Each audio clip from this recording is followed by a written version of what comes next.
আসসালামু আলাইকুম। আমরা আসছি গোপালপুর ইউনিয়নের হেমনগর জমিদার বাড়ি। এখানে আগে হেমনগর জমিদাররা অবস্থান করত। এখন এখানে হেমনগর স্কুল কলেজ স্থাপিত হয়েছে।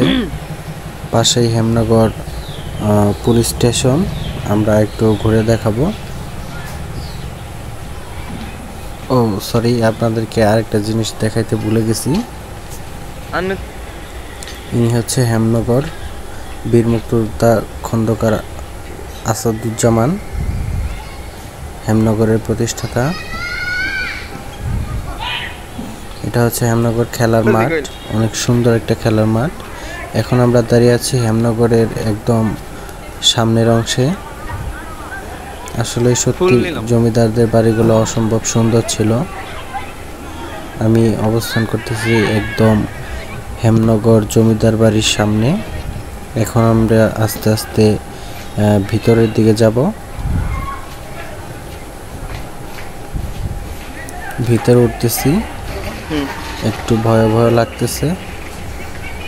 মোটা মানুষ, তার জন্য যাইতে একটু সমস্যা হচ্ছে। আপনাদেরকে চারদিকটা একটু ঘুরে দেখাবো সুন্দরভাবে।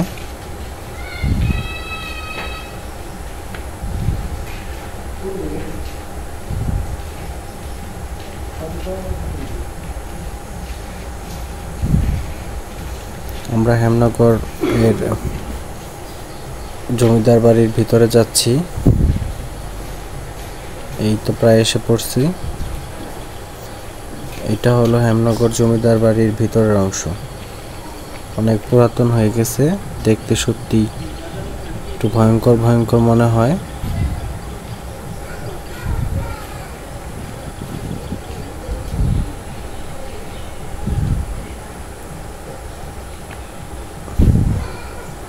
ভালোই লাগে মোটামুটি দেখতে।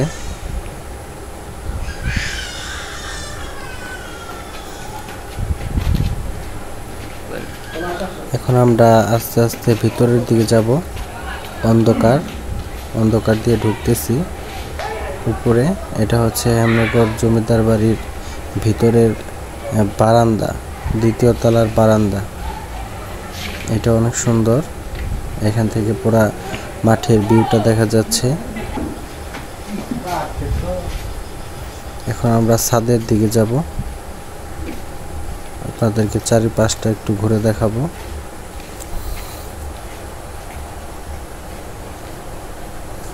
এটা হচ্ছে ছাদ। সবকিছু এখন প্রায় পরিত্যক্ত অবস্থায় আছে। জঙ্গল, গাছপালা, আগাছায় ভরে গেছে। এটা হচ্ছে ছাদ।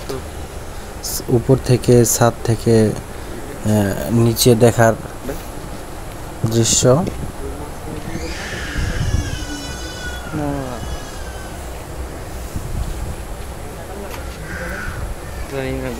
এখন আমরা আস্তে আস্তে আরো উপরে যাব। এই ছোট্ট একটা দরজা দিয়ে ভিতরে উঠতে হয়।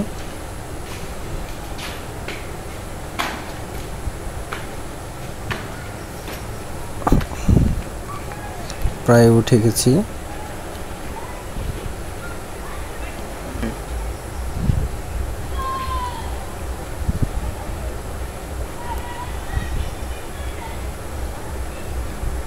এই তো